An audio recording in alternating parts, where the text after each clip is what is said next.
I was literally an assistant manager working at AT&T Warehouse in the back office, and I stumbled upon YouTube, had no idea what it was, saw a couple comedy sketches, like that's funny. So that day, when I found it, I opened a YouTube channel that same day. I said to one of my buddies, coworkers, I said, yo, you wanna film a short skit with me?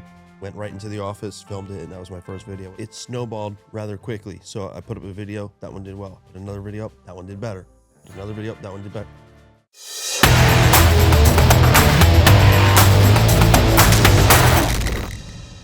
All right, ladies and gentlemen, a long time coming. I've known this guy. I've seen this guy. I've watched this guy. Groundbreaking, innovative, unique, one of the OGs. Please welcome my guest today. What an honor, Ed Bassmaster. How you doing, boss? How's things? Things are fantastic. I know they are. It's good. It's so great to have you here because I got so many things to ask you about your process, what you do, and you're so used to going into every different kind of character and everything like that, and just nonstop breaking into anything. And I figure today, you know, everybody always sees a certain side of you that way, and I was wondering if I could just kind of break down and get inside and sort of gut the fish and see how things came about for you. But the first thing I want to ask you is, I'm actually going to go way, way back. Okay. And I want to know where you grew up. What was the socioeconomic dynamic? What was your family like? And what is it that started your inspiration to entertainment? Because I was watching a little snippet recently of a very famous comedian who was ventriloquist, Otto and George. And it showed his beginnings, and his parents bought him a little puppet when he was a little kid. I'm wondering for you, like, how did it come about? What happened? I had a Howdy Doody and a Bozo when I was a kid. You did? Yep. I was always wanting to perform, whether it was a puppet or Michael Jackson impersonation or a relative's voice. At what age for the first time? Straight from the gate, man. As early as I can remember, 5 years old, 6 years old. I think around 6 or 7 is when I started like just dancing like Michael Jackson all the time. And where was this? At home, right outside of Philly, where I grew up. Oh. You know, in good old 1973. And so you still live in the same area that you grew up in? I never moved further than like 20 minutes from where I was born in Northeast Philly. So I always stayed in that area, and I think I always will. There's just, you know, I've been everywhere, and I love being able to go other places, but home is home for me. You know, it's not saying, you know, Philly's a great place. It's you know, it's got its, you know, sketchy, you know, hood areas. You know, I didn't necessarily grow up in the hood, but, you know, we grew up kind of poor, you know. So you go through high school. Do you perform in talent shows in high school? I didn't go through high school. I dropped out in 10th grade, see? You did? Yeah. Okay. I didn't perform. No, I was just always performing for friends and family. I didn't take it to the stage until much later. Why'd you drop out? I just felt like school had nothing to, I felt like I've learned everything that I wanted to learn, and there was nothing else in it for me. So how did you finally get out of the house? The first job you had where you were making money might not have been in the entertainment business, but what were you doing to get your own independence? Nothing. I was never independent. I was still at home with my stepdad at the time when I was working in retail for AT&T Wireless, cell phone sales guy here. And YouTube came along in like 06. I was, you know, early. You know, I was, I don't know, about 30 years old, 32, 33. And that was, you know, that was my first, you know. So you're selling cell phones from when you were 18 to 33. Retail from 18 to 33. Yeah, just job to job to job, nothing real, you know, trying to find myself. And living at home. And living at home, yeah. And 33, you're like Jesus. Yeah. I'm not a carpenter, though. If I was a carpenter, I probably would have made a lot more money. You know what I mean? So, you know, and I met my wife, you know, rewind back a little bit when I was 24, I believe, 25. I met my wife, who I'm still with, married 25 years. And that's like 72 in LA years. You know, I'm an old dog, you know. And, you know. Now, this is interesting, too. And I'm going a lot of places, and I'm sorry, but So you said your stepdad. You live with your stepdad. So tell me, your mom and dad, when did they get divorced? Oh gosh, my real father left me and my little brother and my mom when I was 3 or 4 years old. So I don't even have memories of my real father. And you never talked to him Never since? spoke to him. Never. I have no idea if he's dead or alive. You never saw him No, since your never saw him since he took off. Did any member of your kids in your family find him? No, nobody tried looking for him. Um, and to be honest with you, since there was no memories, I was just not really that interested. It wasn't any like ill, I didn't feel bad, or angry. And your stepdad, did he step right in and become a father? My stepdad stepped in and, raised my brother and I. And then my mom had my little sister with him. And he did stick around. He wasn't a good father. Like, he wasn't a father figure to me other than paying the bills and putting a roof over my head. He never, said, I love you. I never heard that from him. So you never heard I I never love heard you? that from a dad. No. Isn't that sad? Wow. Crazy. It's weird, and I know there's a lot of funny stuff we'll talk about, but like I often wonder with my kids, if I said I love you too much. Because if, I'm with them, it's like we say I love you to each other, I mean, multiple times a day. It's like, Same it's with like, my kids. yeah. And so that's the next thing I wanted to ask you about. So here you are from a broken home. Your stepdad never says he loves you. Does your mom tell you she loves you? My mom passed 2 years ago, but yeah, she was a very loving mom. I had a great mom, and she pretty much raised us. My stepdad, like I said, he provided, he paid the bills, but other than that, it wasn't. There was no connection. My mom, she was very loving, raised us really well. Passed away 2 years ago. Um, you know, I don't have any.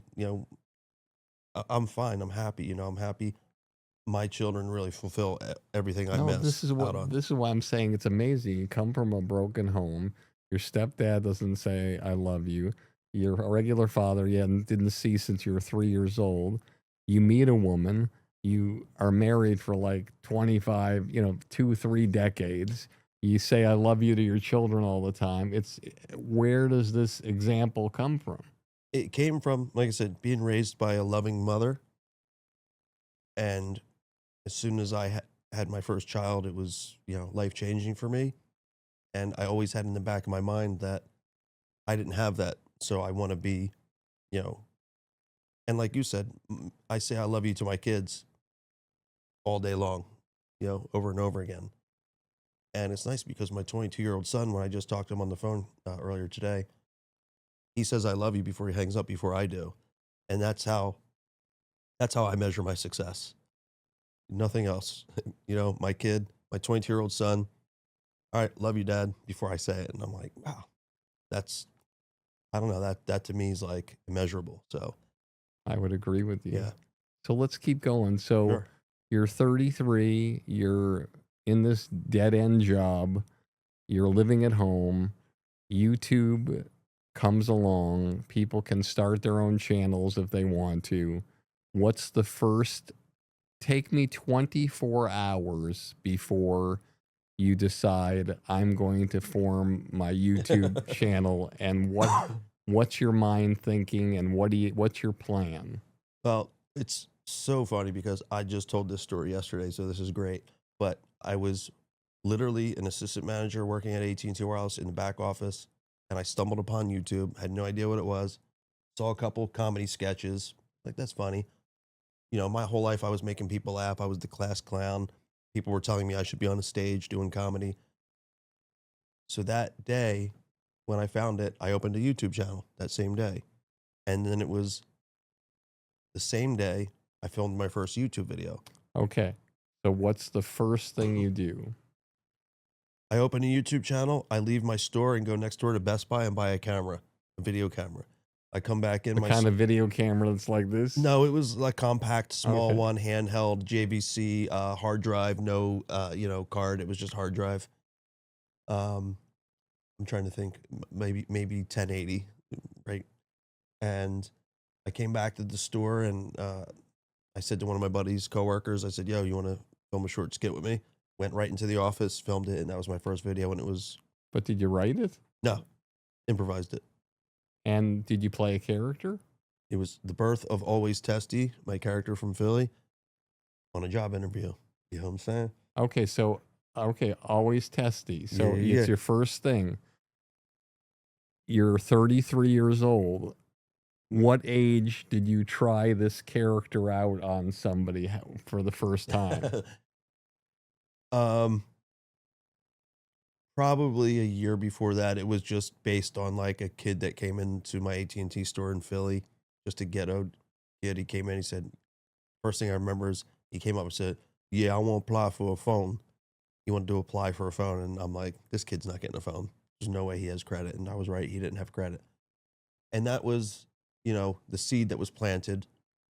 But I dealt with hundreds of Always Testies on a weekly basis I worked in a store in Northeast Philly. It was kind of on the edge of the hood, but all the hood came to that store. So yeah, that was it. So this is good. This is a great segue because this podcast is going to be a little bit different because I want people to get to know you, but I also want them to get to know your process and your risk taking and how things went down, decisions you made, characters you made that may have gone well and others where you're like, okay, this clearly is not resonating with people. So let's start with the first one, Always Testy. We know the origin of it. You start your first sketch, you put it up on YouTube. What happens with that sketch? What do you find that happens? Now this is something, I'm sorry to interrupt here. I was talking about this with somebody today who shall remain nameless because they started their YouTube channel and they were kind of disappointed that they had like 1,000 subscribers after like a month. And I said, I think it was somebody in my office who said, hey, look, you know, Barry, these guys are essentially putting a lemonade stand out in the desert where there's no traffic, there's nobody coming by, and nobody knows about them. So you got to figure out a way to make a noise to get people to the lemonade stand in the beginning, unless you're a comedian who has a huge following and you start your YouTube channel. Let's say like Brad Williams started his very late, very, very late in his career. But Same thing with Tony, the comedian I'm working with. He wasn't really into it. He thought things were going well, and he produced his own special and he launched it. And, you know, within a year, 6 million people watched the special and 100,000 subscribers after a year. And his audiences just tripled and it was crazy. So for you, you're putting up that lemonade stand in the middle of nowhere. You put up your first sketch. What happens? It was 100 views overnight. So to me, that was huge because I was like, I don't have 100 friends and family. I'm like, how did this happen? And then it turned into 1,000 a few days later. And I'm like, this is crazy. Then put up another skit and another one and another one. I don't remember. Now, the skits that you put up, did you go back to the well with Always Testy? Yeah. The second skit, I believe it was, and probably the first 10 were the Always Testy character. And out of the 10, this is the most fascinating thing I think of when it comes to social media posts. And I want to share this with you and I want to share it with the audience as well. If I could take, even talking to the audience or you or whatever, you could take your last 100 social media posts and you removed and had no idea of knowledge of how they did, how many people watched each one, but somebody puts them all in front of you again, you watch them all again, and now you have to rate them between 1 and 100. Which one's going to be the most viral? Which one's going to be the 100th? It would be like choosing the NCAA basketball bracket and getting every single team right. Yeah. You would never figure out which one is going to be the most viral. So out of your 10, the first 10, okay, which one was the one that like went through the roof, or were they all going well? They were all going well, but I couldn't remember specifics if I tried. You know, couple thousand videos in the tank. We're going back to '06, almost 20 years ago. I just know that it snowballed rather quickly. So I put up a video, that one did well. Put another video up, that one did better. Put another video up, that one did better.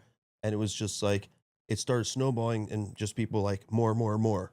They wanted more. Great. So back then, even though you had no guide, there's no YouTube college, there's no mentor. Nothing. So I know it's a long time ago, but if you remember, how often were you releasing one of these videos? Something about me with my YouTube whole entire career is I never had a consistent schedule. So it was just whenever I felt moved to create is when I did it. Maybe once a week, Got it. maybe once every 2 weeks. All right. So now we know the beginnings of the always testy character. Yes. And it came from the amalgamation of customers in your store. Yes. You're still working at the store. Still. What's the next character you decide to come up with, and how does it come about, and what is it based on? I'd actually probably have to sit down and look through to even recall who was my second character off the top of my head. I honestly don't know. There was a lot of one-offs that I did, and it wasn't for any particular reason. It wasn't because they didn't do well that I didn't do them again. It was just something I felt. If I put a mustache on and I looked a certain way and I thought this accent matched that, there was a one-off character I did. Laurie Johnson, a one-off prank call character that I did. Second character, if I had to guess, oh gosh, might have been a character that I no longer do, Vinny from Brooklyn. And Vinny from Brooklyn, I mean, he made a few appearances, but nothing big, nothing substantial, you know what I mean? And, he was good with doing the never-ending stories, just like going out and talking to people and shit, just that, whatever. But Vinny from Brooklyn, I stopped doing him. I don't know if it was because he didn't gain the traction that I wanted, or just, I'm the kind of guy like, I put something out, and if I want to move on, I'll move on. I don't have to look back. I don't care if I look back, and he's a character that I would bring back because, everybody needs, that mafia wannabe, in their arsenal, character. And was that another customer-based thing? Nah, Vinny from Brooklyn was just, you know what I mean? Like just typical, mobster movie character, and when I was doing him, I was doing skits, but I was also doing prank calls. And there was other characters that. And what was your inspiration for doing your first prank call on YouTube? Because doing prank calls, I don't know what the rules are for YouTube, but I've done a lot of prank call shows. I've worked on a lot of shows. I've had people on shows like Crank Yankers. Okay. And I believe there's only 2 states where you can do legally prank calls, New Jersey and Las Vegas. Is that correct? I don't know, but with YouTube, it didn't matter because they weren't like broadcast, same rules that, TV and movies had or whatever. I just remember that. So your first prank call was with a character or not with a character? It was probably in character. Which character, I'm not 100% sure. I'm trying to recall. I can't. Was it hard to stay in character when people are freaking out? No, it's never hard to stay in character. When I'm in it, I'm in it. You've never ever broken character like the old Carol Burnett shows where they break and they start laughing. Well, I break. Very, very rarely have I broke character. I could probably count on 2 hands the amount of times in thousands of videos that I've made that I've broken. Do you keep them in when you break character? Sometimes. I shot a video, this is going to sound crazy, but I shot a POV, just with my phone today on the Venice boardwalk with an Asian store owner, and I pranked him, and his response made me break character. I laughed, and and I'm going to keep it because it's so funny that he made me break right when he did. And it's just, it was just a childish little prank I was doing. Just I used to live right above the Rose Cafe. I'd have to hear that guy singing Bombaleo 17 times a day. Yeah. and that guy who imitates people's body movements and then asks for people's money and always yells at them. That's not enough. Yeah, they all want the money, right? They all want the money. Let's keep going with the characters yes. and the origins of them, if you don't mind. I'm just going to pick some randomly, if you don't mind. Mhm. Chip Diamond, how did that come about? Tell me the origin of that and how you evolved the character, and explain to the audience the character. I was working in a kiosk in the mall, same company, AT&T, and it was just a thing to get reactions out of people, to just stand there like this and look at people like, just to get a rise out of people, because we were bored with our lives, you know? And we got several great reactions, people that wanted to jump into the kiosk and beat me up. I had a woman scream in the middle of the mall, "What the fuck wrong with you?" Because I did it to her. She was yelling at her kids in the middle of the mall, so I walked by her and she got real pissed and yelled, and like security came by to see what was going on. Just for one sound effect. Just one sound effect. I tell people all the time, like, that one gesture can get you into a fight, can get you into a situation. So, but it's fun. But where did it come from? Yeah, how did you make it up? Did you see a guy do it? Like, no, what? it's just everybody does that. Everybody has done that in their life where they just went, they don't know you've done it. You don't realize you've done it. You've done it probably. Maybe not. I don't know. I don't realize it, but it's just like fascinating because maybe it's an East Coast thing. You don't seem like the kind of guy that would somebody, but is there a name for that sound effect? There's not a name, but it's spelled PSH, and it's like if you type in PSH, it's, you know, it's all me. You know, I don't. You got the trademark on PSH. I possibly could. We never did, but yeah. Awesome. Let's keep going. Emilio. How would you look at that? Yeah, Emilio was born in New York City, and I was in downtown Manhattan, and they were getting on the tour bus, and all the foreigners were waiting in line, and there was hundreds of them waiting along the bus, and I just started going, "Oh, would you look at this line? Look at this line. Have a look at this line." And they all started cracking up laughing. None of them spoke English, but they were all laughing. And my buddy who I was with, I did that out of character. I wasn't dressed up any sort of way. And my buddy was like, "You got to pursue that. That's great." And I did. And, you know, probably my most viral stuff was Emilio. Would you look at that? A lot of people looked at it, Barry. A lot of people. So what's fascinating so far, we got Chip Diamond with that noise, the sound effect. Yes. You got Emilio, will you look at that? Yep. You got Vinny, who said, did he have a catchphrase, even though he wasn't that? I mean, typical "how you doing?" Yeah, it was how's okay. things type. And then the first one you did, always testy. Did he have a catchphrase? On the strength, yo. You know what on the strength mean, Barry? On the strength means like you telling somebody something on the strength, like for real, for real. You know what I'm saying? In English, it would be on the strength. But a Philly thing is, yo, when they telling you something that's real, it's on the strength, yo. It's fantastic. That's a Philly one right there. Let's keep going. Yes, sir. Tequila. Tequila. It's spelled I'm sorry. It's tequila. spelled like tequila, but pronounced tequila. Tequila. Yes. And that was based on a girl whose real name was spelled tequila, and I called her tequila, and she corrected me and said, "It's tequila." And the way I portrayed tequila was tequila. I borrowed a shirt from my wife, who was a lot smaller than me, so it was super tight. Put a couple lemons in, looked like boobs. Put a wig on, pulled it way back because, you know, kept the full beard, and just went with it and just did the voice like this, like, "How you doing?" And then I would pull through drive-thrus and shit. And, you know, when they would open the window, I would have my head turned, and then I would turn around, like, just say, "How you doing?"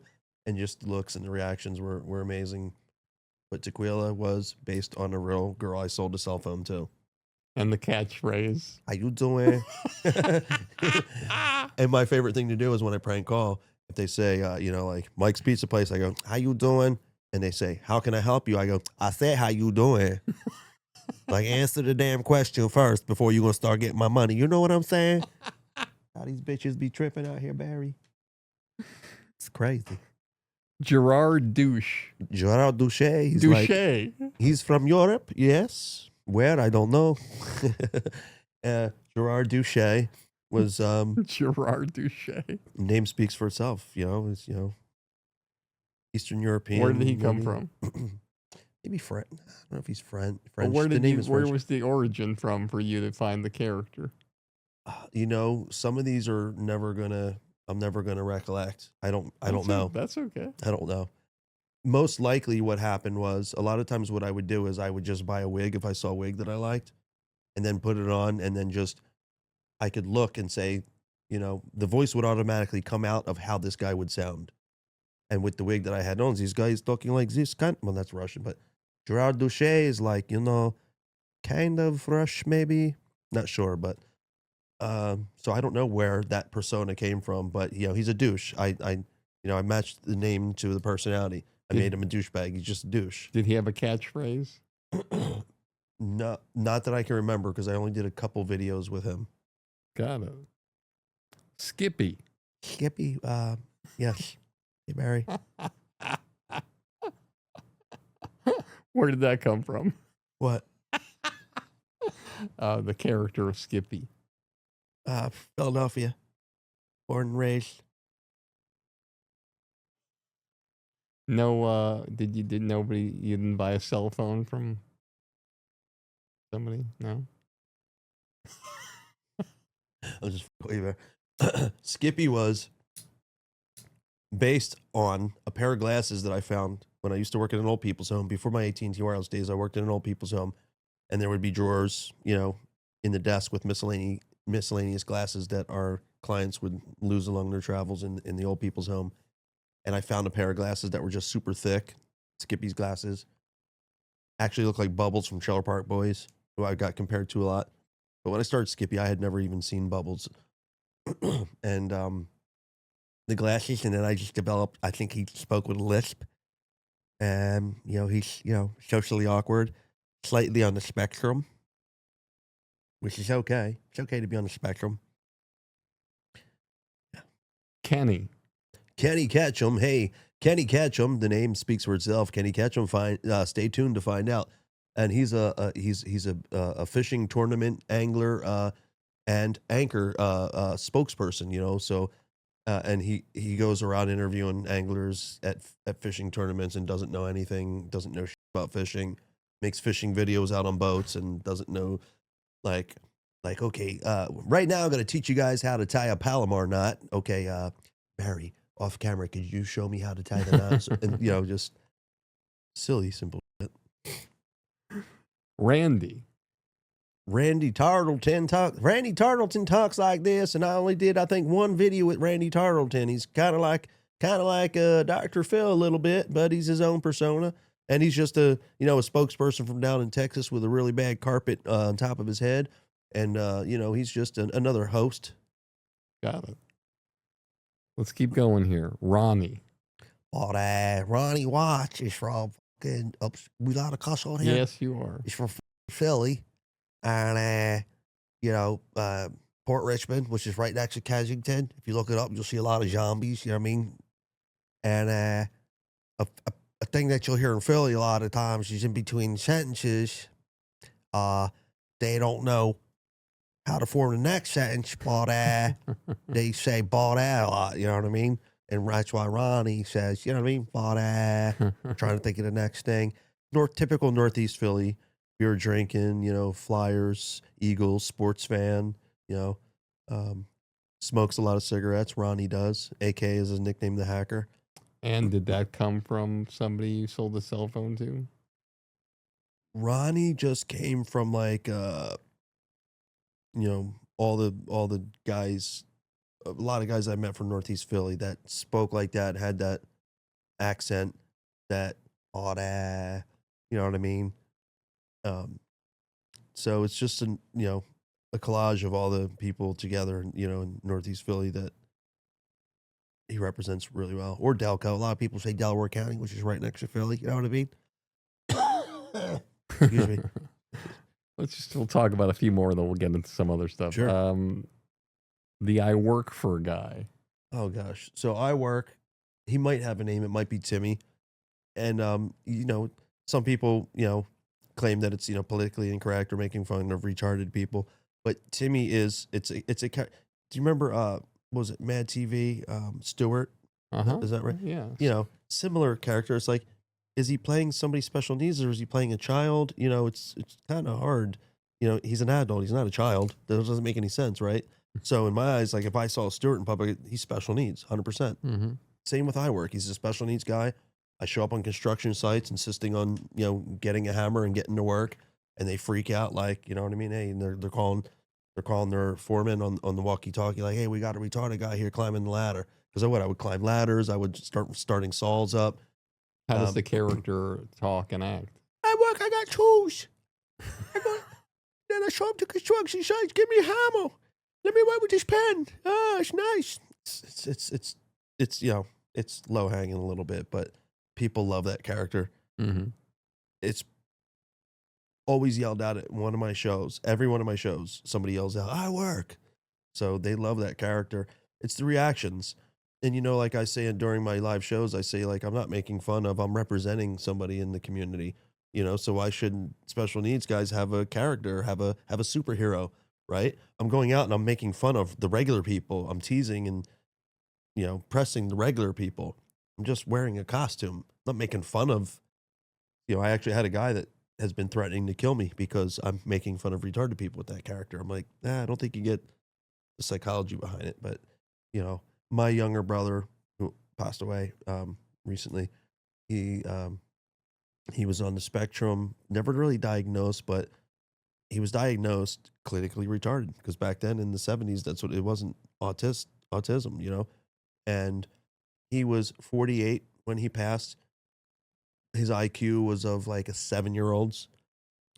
So technically, you know, retarded, right? But I would show him the iWork videos. He would piss himself laughing.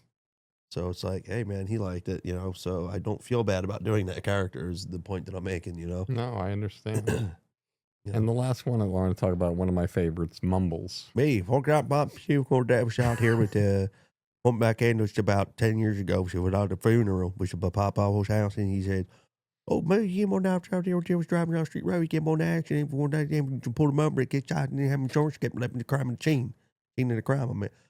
And there was actually a friend of a family that actually talked like that. My sister's best friend, her dad was from Kentucky, and he heard a more crap shape. Yeah, the partner's trying to sing. He's most that's his Cajun accent, but that's not from New Orleans, he's from Kentucky. And but shower down here, Coomer autism. You know, Bart'll do. Fantastic. It's Bumbles. So I impersonated him. I knew him my whole life, this guy. But we were at a funeral and he was outside talking to us all. And he walked away. I said, "What the fuck did he say?" And nobody knew what he said. So I started impersonating him. And then I developed, you know, a cowboy hat and big teeth and sunglasses and just go out in public and confuse people. It's a bit of a Cajun accent, actually, when you think about how he goes, you know, like a Cajun folks are going to talk like this, Mogo Bosh, Hash, and Burberry. He's like a auctioneer, you know what I mean? All right. So you got the YouTube channel. You started in 2006. Yeah. And you're 33, around 30, whatever you are. And you're still working. You're in an 18-year job or whatever it was with AT&T for cell phones, selling phones, which can't be a lot of money. What happens for you to make your first move out of the house and into your own apartment? Well, I met my wife and we got an apartment together, and so it took you to meet a woman to move out of the house. I was a mooch. Yeah. I was working retail. Were you a good saver? Did you save all your money? No. So you had nothing? No, I had nothing. I've never had anything, Barry. I've never had anything and never cared to have anything. I'd be happy. I'd be just as happy with probably living on the streets with nothing. I don't want things. I don't want money.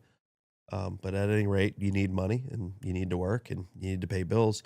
But I met my wife and it was kind of love at first sight kind of thing. We both fell for each other, and 29 years later, we're still together. But she had a good job. See, I was smart. I found a woman with a good job. Sugar mama. Sugar mama, baby.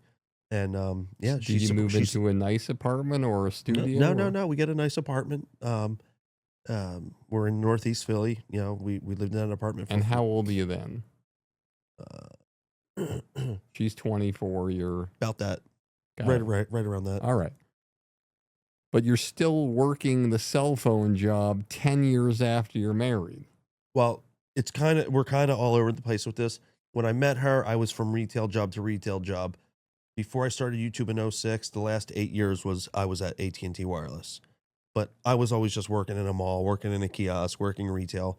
Because again, I wasn't sure what I wanted to do. Dropped out in 10th grade. I actually went to LaSalle University for one semester. I took a placement test to get accepted because I only had a GED. Got accepted because I've always been, halfway intelligent at least. I kind of feel like even to this day, I have friends that I grew up with that have college degrees and I can't even talk to them. They're just, but at any rate, so she had the money. Got it. Okay. She had the money. Hey everybody, it's Barry Katz, and I wanted to talk to you about Blueprint for Success. This is a community that I put together during the pandemic to help all artists of every walk of life in the entertainment business. No matter where you are in that part of this journey, it's designed to help you. There are podcasts with people that will inspire you, like Kevin Hart, Judd Apatow, Bill Burr, that you can't find anywhere else but on this program that I've interviewed, to times where we get to talk to executives in the business that you would never have access to tell you what you need to hear and to answer your questions, to all sorts of different videos and master classes designed to help you get to the promised land. That's what the Blueprint for Success is. Doesn't matter whether you want to be a stand-up comedian, a sketch performer, a podcaster, an actor, an actress, director, writer, social media person, whatever you want to be. I've been doing this for 40 years. I've had the honor and been humbled to represent people like Chappelle, Wanda Sykes, Louis C.K., Dane Cook, and probably over 20 other people who went from a studio apartment to being a multi-millionaire and a household name.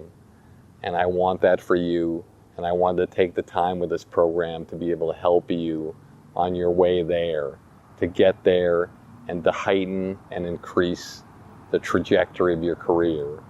Blueprint for Success is the way to go. I'm proud to be a part of this program, and I'd be proud to have you to be a part of it too. So I think the audience and myself would be really fascinated to hear this. Hopefully you can remember. Tell us what happened, whatever it was, the moment in time or the area in time where something happened with your characters, the YouTube channel, where you said, I am never fucking having a day job ever again as long as I live. What happened? I wasn't making a lot of money on YouTube, but I started making money, and I want to say like the first year I probably made about $7,000 in the first like full year of being monetized as a YouTuber. How many subscribers did you have after the year? Do you remember? After a year, probably close to 1 million. 1 million subscribers I think after it took a year. me maybe 2 years to get a full, less than 2 years to get a full million. And now you're around 3 million. It's unbelievable. It's incredible what you have assembled. So yeah, I mean, so you're doing that and monetizing. It's so that's when you say I'm quitting the job. Yeah, and really I wasn't making enough. I was still making more full-time retail at 18 hours. I was making like 40 grand a year. So you gave up 40 grand a year to have seven. To have 7 to 10 to 15 maybe. And your wife was okay with that? No, she was not okay with it. But I couldn't waste another day of energy devoted to not creating or performing. I couldn't do it. I couldn't force myself to do it. I would rather just die. And so she eventually went along with it. She knew when she met me, she knew I had dreams and aspirations of becoming something in the entertainment And so one of the frustrating things for people who know a lot about YouTube, and and to be honest with you, you could be the biggest expert on YouTube in the world, and things can change in seconds. Like just even recently in the past month, uh, they changed the algorithm where they added like 3 times the amount of advertising spots they insert in your stuff, and sometimes it's like your stuff is just like cut off in the middle, and you can go in if you want, and if you have the guts and the balls and the belief in yourself to do it, you can go in and delete those areas where they put these extra spots in, or you can trust the fact that YouTube's algorithm is going to even itself out and it's going to work. So you've been in situations where your YouTube channel in the early years of your marriage or whatever started taking off, and it started making way more than $7,000 to $10,000. But you've also been in situations where the algorithm changed in the past 18 years, and you're like, what the just happened? I was just making all this money, and now they cut me down. How do you handle that as an artist, as one of the original people doing the YouTube channel? What's your backup plan for something like that back then? Well, back then, it started increasing year after year. It was increasing. And by that time, I was able to branch out and make money on Facebook, make money on branding deals. I've done several branding deals over these years. I still do branding deals all the time, and, the branding deals, the YouTube, the Facebook, all those platforms pay. You can monetize anywhere. So how many years after YouTube did you start with another platform concurrently? And was that Facebook the next one? I think MySpace maybe, but MySpace was more like That's where Dane Cook broke through. Really? That's where he used social media. He was the first stand-up comedian to do it, and he would press a button and sell out arenas. Jeez. Well, yeah, I didn't have that, but I was on MySpace for a little bit. I want to say that was the next platform that I used to upload content. Which was a platform that disappeared. Yeah, and I don't think I ever made any money on MySpace. I think the next platform that I made money on was Facebook. Got it. So now you go to Facebook. You have presumably hundreds of videos on YouTube. Do you slowly just take the first one and bring it over to Facebook, and then take the second one and bring it over? Pretty much. Do you create new content for Facebook right away, or you just keep bringing over the old content? It's hard to create content for each of these platforms, original content. So I make a video and then decide where. Back then, it was like YouTube right away. Then why not both right away? No, well, because today most artists, they make a great video if it's something they're really proud of, and it goes up on every platform. Now, but back then, no, there wasn't a whole lot of other platforms that were paying. It was like YouTube, Facebook. I don't remember who else. Patreon type things. I was primarily YouTube. That was like my home base. That was my bread and butter. But then eventually started just dispersing it across the platforms. One of the things I remember when I interviewed Jason Nash, he had this amazing story, and it's similar to what, I probably went through with MySpace. He was on Vine. He was doing great, built it up to like 3 million followers. And then one day they just pulled the plug. Yeah, I was there. And he was telling me he was depressed, and he went to the Improv, and there was this young 18-year-old kid, I believe, I don't want to fuck it up, David Dobrik. Yes. And he said, Jason, you want to go on and do a set? And he went on and did a set, did great. David said, you want to be in some of my videos? And now he's got over 2 million followers on Instagram. Right. So Yeah. he pivoted after something went down. Tell me, for you, like, something. Well, MySpace went down, but what was next for you after Facebook? And Actually, it was Vine too, and Vine I grew really, really quick. Not as big as him, but I think I had 700,000 followers like within a couple months, and it wasn't paid. Maybe because they didn't offer it, or I never figured out how to strategize and get that. I never chased money to begin with. Like I always just wanted to create content to make people laugh. that's the thing I've always loved about you, and I don't know you as long as other people, but I've always heard the stories that, like, look, all I want is a roof over my head, food on the table, and my family to tell me that they love me. Yep. And as long as I can make it happen, that's cool. Whether I have a bazillion dollars or $6 in a bucket of chicken, as long as I have that, I'm going to be happy. And Right. that's what's unusual about you as an artist, and that's what makes, I think, great artists. You know, I look at somebody like somebody I work with, and I was blessed to work with for 8 or 9 years, Dave Chappelle, and that moment in time when the offer came in for 50 million and he walked away from that, and to just say, hey, listen, I'm good, I'm talented, I will do fine, I'll make it, it'll happen.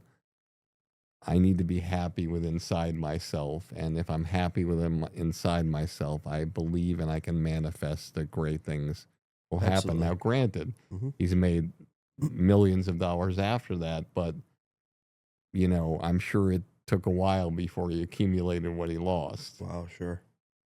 And so, uh, the next thing I want to talk to you about is, like, it seems like you've had a lot of tragedy and a lot of things in your life that haven't really gone the way maybe you would have wanted them to.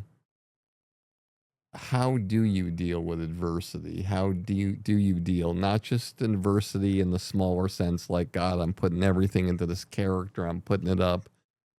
100 views, really? What the fuck? I fucking killed myself. I got the wig, the glasses, the outfit. There's that kind of professional thing, or you're get some kind of a corporate branding thing, and you're all set, and they're about to do it, and they're like, "Listen, man, we changed our mind. We're not going to do that." To the personal tragedy of losing your mom, your brother, like, the wide range. How do you get up off the canvas and keep going? It's a clown. We're clowns, man. What we do. You put the makeup on and you get on stage and bite your lip. That's it. Comedy helps tragedy. It's the band-aid for tragedy, so to speak. And that's how I dealt with it. It's how I made my mom laugh. I had my mom laughing the day before she died. You know what it is. Amazing. Yeah, it's cool. It's neat, to be born with something in you that others find amusing and that you can help. I mean, I hear it all the time through messages like, you helped me with depression, you've got me through dark times. That's why I say, like, I don't care about money. Like, for what I do, that's the stuff that empowers me. That's where I get my fix from. Not that paycheck. The paychecks are great, but when you meet people and they're generally crying because of something you did for them, that's, invaluable right there. So that's how I deal with it. Try to, it's putting on the clown disguise to make people laugh, to hide your pain, and help them deal with theirs. And it works out well. You know, I I know this because I'm not depressed. I'm happy. Everybody has tragedies, everybody loses people. Um, you know, life is death, like I always say. When you look into the eyes of your children, who are a creation of you and your wife, what do you see in each one that are the qualities that you have, and what are the things that you see in each one that you're like, this one looked at me and said, I'm not doing that. I'm not going to act that way. I'm not going to be that way. I'm going to be this way.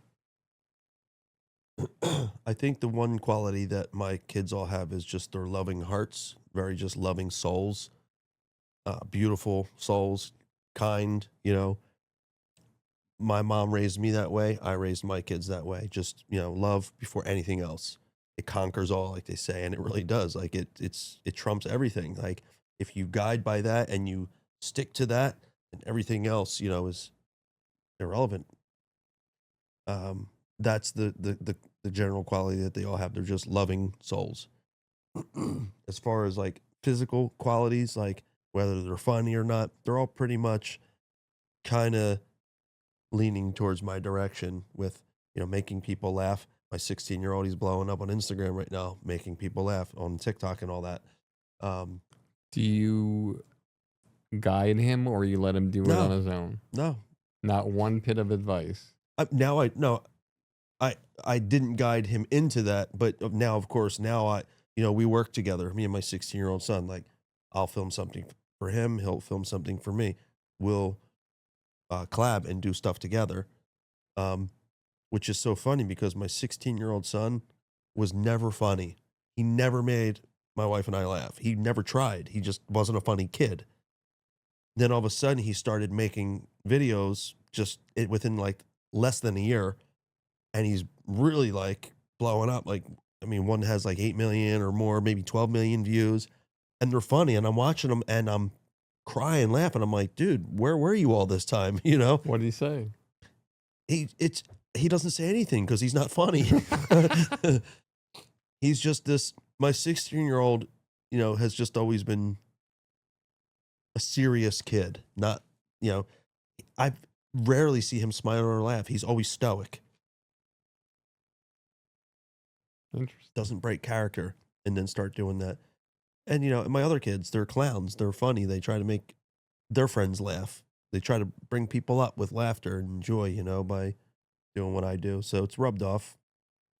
And so, what happens normally in this crazy fucked up business is when you make a noise that's so loud people have to listen, Well, then regular media and regular television comes around and they try to put the person who's been their own boss, done their own thing, doesn't answer to anybody.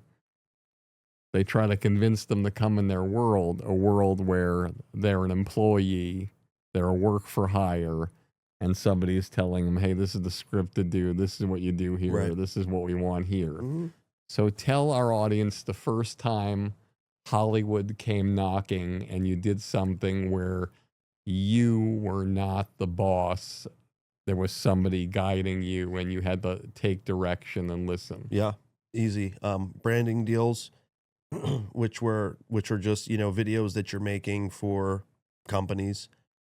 I think one of the first ones I did was for Pine Sol. So, you know, they're super corporate. So you obviously know that, you know, they're going to be very strict. And that's what it was. It was like, it was a pretty easy script to follow. There was really hardly any script. It was a simple concept. I wasn't in control of anything. I just simply showed up and got paid, and that was it. A character or no character? Skippy. Yeah. Really, Skippy? Yeah, they That surprises me. yeah, I was Skippy with the Pine Sol lady. I forget her name, but she's in all the Pine Sol commercials. Yeah. And this is another thing that you probably realize. So they come to you. So, in other words, I always say to my sons, now I can't say it the way I said it, so I'll say it the way that I have to say it now. You can either work for the person or be the person. So yeah, you're working, you're taking a check, and you're kind of like, don't jump over the table here, but you're kind of selling out for the first time. Sure. Did you feel like shit? No, because it was organic. It was me. Uh-huh. And you can always tell if something goes well if they hire you again, and most times they don't hire people again because they're not used to the dynamic. Did they hire you again? I did do another video for them. So yes. So that just shows you. Yes. Tell me the first time a television show or a film said, we want you, and you're on a set with people who are directing you and telling you what to do. It was Mad TV. They were having a contest on YouTube for YouTubers, and it was to submit a funny video to have a chance to be on the last episode. And it wasn't a speaking role. It was just a walk-on. No speaking role. It was not originally for a speaking role, but I submitted my video, which, don't ask me, I can't remember what it was, but the executive producer of Mad TV, Fax and Adam. Fax Bar and Adam Small. that's not the, I don't remember the name, but they wanted me. I won to be on the Mad TV, and the executive producer reached out to me personally and offered me. I had 2 appearances on 2 different sketches, and I had 2 lines, but I had lines. So I was in the final Coach Hines, Keegan Michael Key. The final, I don't even think he knows who I am, but he definitely probably wouldn't even remember I was the extra in that bit. I was at the table with I was sitting at the table with the coaches. Were you playing a character? No, I was just sitting there because they didn't even give me lines, so I literally sat there. It was Bobby Lee in a wheelchair, and But you said they gave you a couple of lines. that was the second. I was in two skits. All right. The other one was,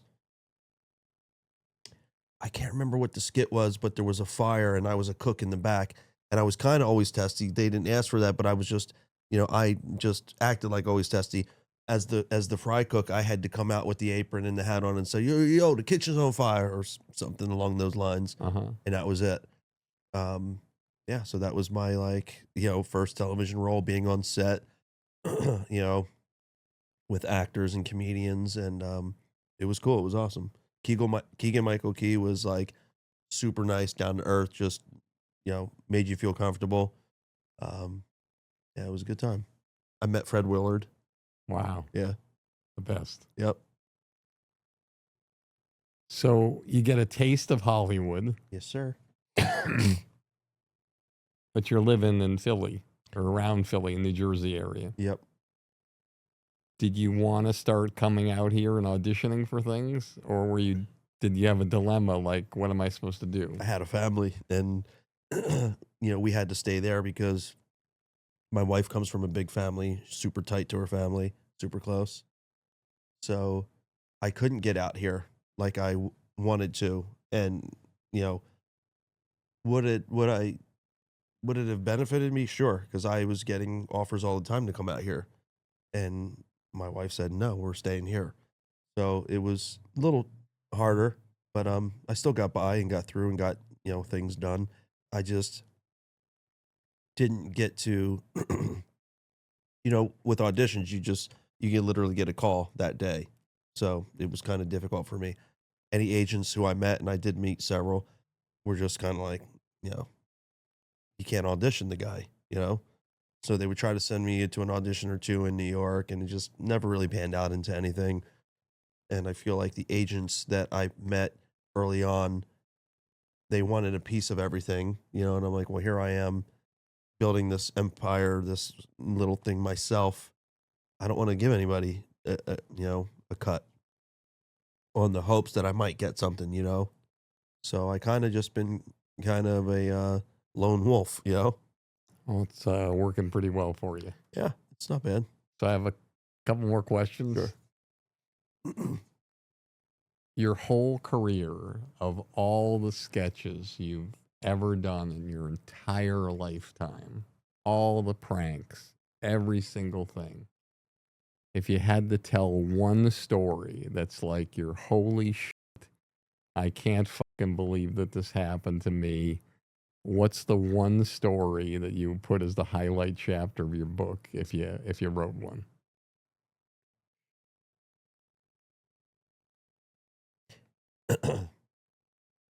It's not that big of a deal to most people, but to me this is huge. It's happened twice, including just a few nights ago at my live show in Sacramento. Sometimes I'll do live prank calls in front of the audience. They love that. So Do you do the live prank call with you say, "Hey sir, how you doing? Is your mom at home?"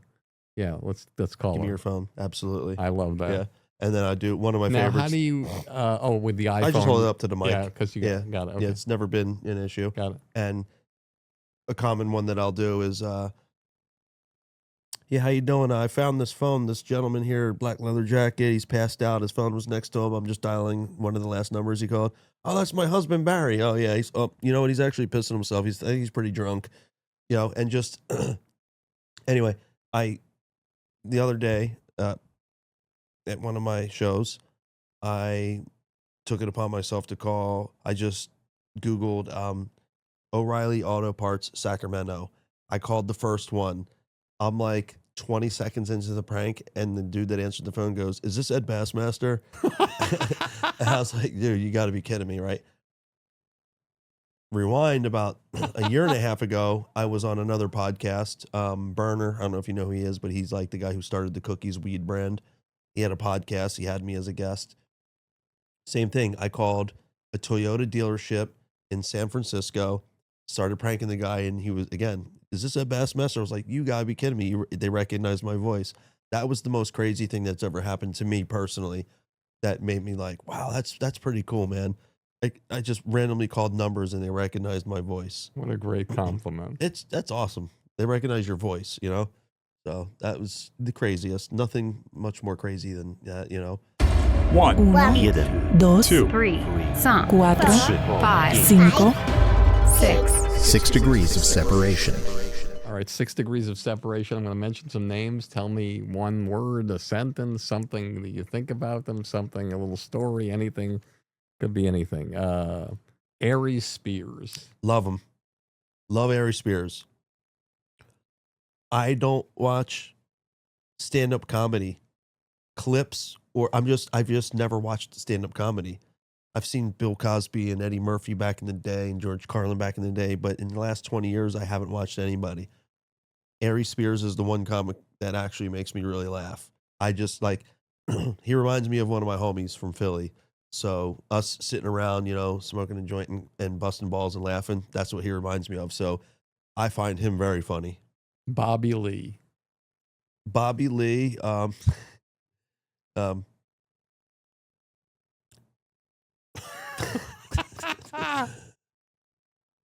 he's successful. What can I say? You know, I never will say that person is funny or not funny. I never say that. I always say that person makes me laugh. Bobby Lee's cool. I mean, I've met him a few times on the set of Mad TV.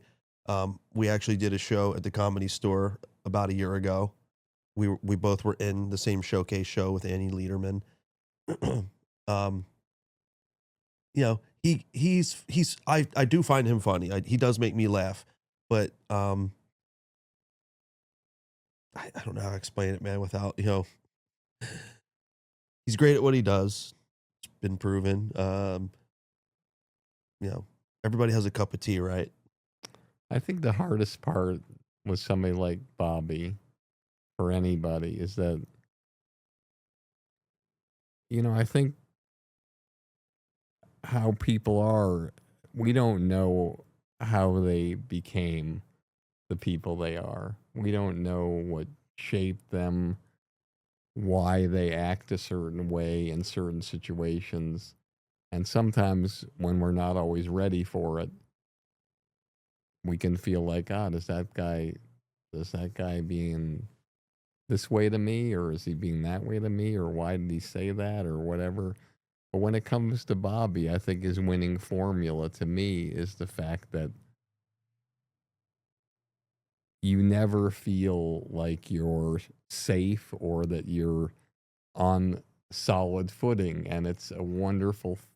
That's his winning formula. The way he is with people, he can make you feel safe, and then he can pull the rug out from under you. And it's kind of like you when you prank people or you do something with people, and it sometimes it fucks them up, especially people that you know, Sure. because they know you as this kind, genteel, hardworking, loving family man, and then you fuck with them. Yeah. And so, and Bobby is a guy that his personality is such that you never know what's going to happen. And I think sometimes when you're in the situation with him for the first time or two times, you don't really understand how to take it. So I guess a better way for me to answer it is I'm not familiar enough with Bobby's material to really have a good opinion.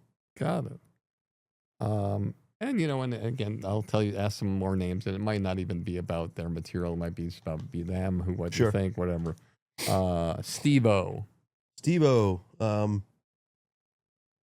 So I met Steve-O probably about 8 years ago, through a mutual friend. And we filmed a couple, skits together, pranks together. Nothing really relevant, nothing really great. Nobody to blame, just for whatever reason. I've hung out with him several times. I've been to 3 or 4 of his shows. He's been to one of my shows. He's a solid, genuine guy, a good friend, to his friends, and he's a guy that, made a living being a jackass, but, he's very talented. Like, he's very talented, physical stuff, juggling, acrobatic type stuff, stunts, super talented guy.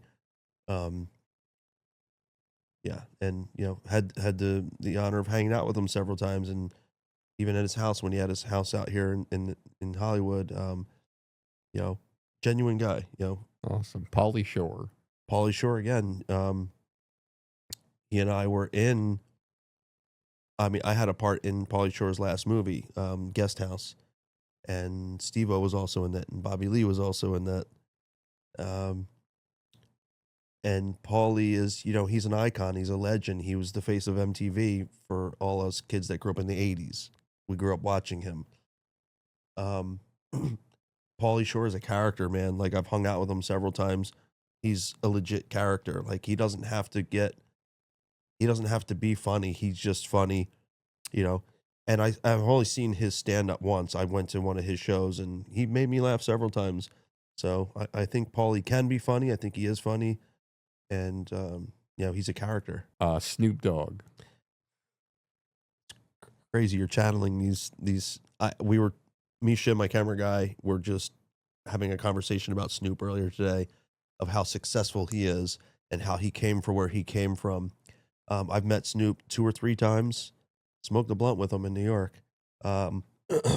If you get close enough to Snoop to hang out with him, super nice, chill guy. We did a prank call together. It's on my YouTube channel. To me, he's I grew up, I love Snoop. I love NWA. I love Ice Cube, Eazy-E, all those guys. So I always loved Snoop. Always been a big fan of Snoop. Artie Lang. I have never seen any of his stand-up, but I've seen several clips of him on Stern. He was he made me laugh several times. Kind of a sad story too, from what a little bit I did hear, with drugs and depression, I think I heard. So what little I do know of him, he's another legend, You being a weed smoker at times, but you keep, you're totally together. How do you handle that with your kids, the drug issue? Well, You smoke with your kids? my 22-year-old, yes and no. Because right now, like, I take months off at a time. Then I go, I try not to get too into it. My kids know what weed is. They know I smoke weed. They know sometimes I don't smoke weed, but they know the difference between weed and alcohol and pills and other stuff, which, you know, if I'm going to pick anything for my kids to get into, it's going to be weed. You know, with the bullshit set aside that it being a gateway drug, anything can be a gateway drug. You know, a cigarette can be a gateway drug. You know, so 3 more questions. Yes. Your proudest moment in show business. Proudest moment in show business, probably was getting a call from Sean Penn's agent saying that he was a big fan and wanted to meet me. That was like a pivotal part of my career, was when I got that call and got to meet him and hang out. What advice do you have for the young performer that is working a job but has a desire to be in this business and to figure out how to work the technology of today in their favor and to be able to have the kind of career that you're having? I can't really tell them anything about the technology, but I can tell them this, and it's cliche, you know, it's just, I've always had the mentality, never give up. And I've been saying this since I started, knock on every single door, one of them's going to open. Don't ever stop knocking on the doors. Be just the most persistent salesman you can. As far as the technical side of it, I don't get into that, but I just, you know, if you want to follow this, you have to follow it. You can't follow it and then next month not follow it and then come back and try. You got to stay with it. And that's what I did, was just consistency, knocking on every door, persistency. Yeah, just never give up, man. Cliche, but it's the truth. That's with anything that you want to succeed in. You can't give up. At Bassmaster, Thank you, I am Mr. so fucking grateful to Thank you, you. Mr. Katz. I appreciate you. Thank you. Yes. I appreciate it. Cheers. Amazing. Peace.